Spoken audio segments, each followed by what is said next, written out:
I'm going to show you how to install Kryptonite's FlexFrame U Bracket. Mainly because I noticed a lot of people on Amazon had trouble installing it, and well, I did too. I spent like 2 hours going through the instructions, and I just couldn't work it out. But eventually I worked it out, and it's actually pretty easy. So first of all, you should check if you've got everything. So you should have 2 small keys, one larger key with a light, and well, the lock. That's quite important. The other thing is I don't know what you call this, but yeah, just make sure you find that. Then there is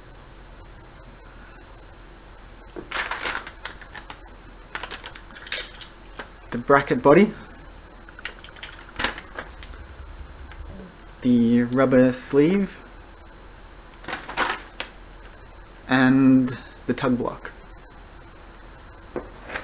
You also get lots of instructions, but yeah, as I said before, they are rubbish. And also you get a small Allen key, which is just outside. I'll get that soon. Yeah, so I'll just get everything together and show you how to install it. Okay, so first of all, you want to find a place where you can put the lock. The instructions suggest the best places are here, then you remove the lock this way, or here and you remove the lock that way, or up the top here and you remove the lock that way. I can't put the lock up the top because I've got cables, and I couldn't really put it here either because there's no room for me to bring the lock out if I have my drink holder on this side. So the best place that I found was to put it here. Even then, there's not that much space to bring it out, but there is, yeah, just enough. Yeah, so with your bracket and the lock, as you probably already found out, the lock slides in. Oh yeah, just got to make sure that Allen key is down. Yeah, so the lock slides in, and if you push this button down, then you can slide the lock. Shit, this is embarrassing. Then you can slide the lock out. It's a bit tight, but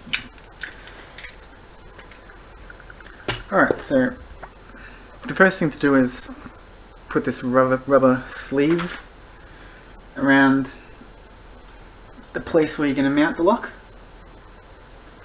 like so. If it's too big, you can cut it, but for most parts of the frame it's just the right size, or maybe even a bit small, but it's good enough. Alright, so the next bit is to take the tug strap, whatever you want to call it, and oh god, this is difficult. So the idea is to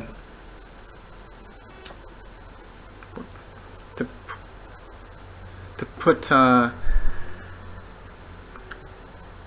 the tip of this into the rubber sleeve and just pull that through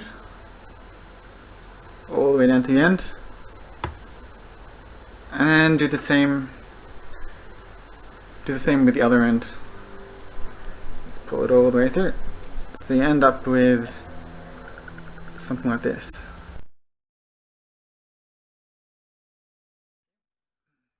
Okay, so it turns out I can put the butt lock on this part of the frame, and so that's what I will do.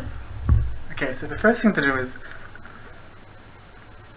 what I did is I got the strap, I soaked it a little bit in water, just under the tap, just for like a minute, and what that does, we'll just allow the nylons to just to stretch a little bit more, and then when it dries out, the nylon will dry and dry and shrink, so it'll tighten up the buckle, which would really help. Will stop the buckle from sliding around, which a lot of people complain about. Okay, so from here we just wrap the buckle around the tube, and then thread the tip of the buckle, or the strap, through the buckle, and then just position the buckle where you want to fit into the, roughly or pretty much where you want to keep it, and then put your thumb on the buckle and pull the strap away from the buckle as tight as you can, and then pull the strap down while still holding the buckle. And now you want to apply some pressure to the strap. Just over here, and then from here you can attach the bracket.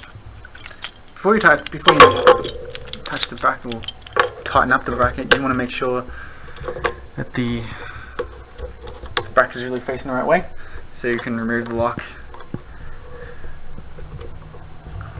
Because there's only one way of removing a lock, or one direction from removing a lock. Okay, this gets a bit difficult to do by yourself, but it's possible, or you could just ask someone to help. Because what you want to do is hold the strap down, or still apply some pressure to this part of the strap, while you attach this thing to the top.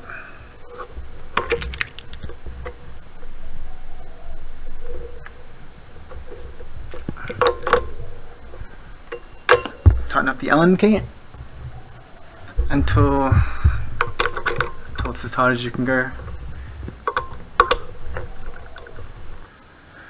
So after you finish tightening up the Allen key, just let the strap dry, which could take like 12 hours or something, I don't know. And then you can put the bar clock in. Just before you do let it dry, it's probably a good idea just to check if the bar clock fits and is easy to remove and install. Yeah, that's it. So it's a good bar clock, and the bracket's not too bad. It's just knowing how to install it. I find it's pretty stable. It doesn't move around at all. Yeah, so I hope this helps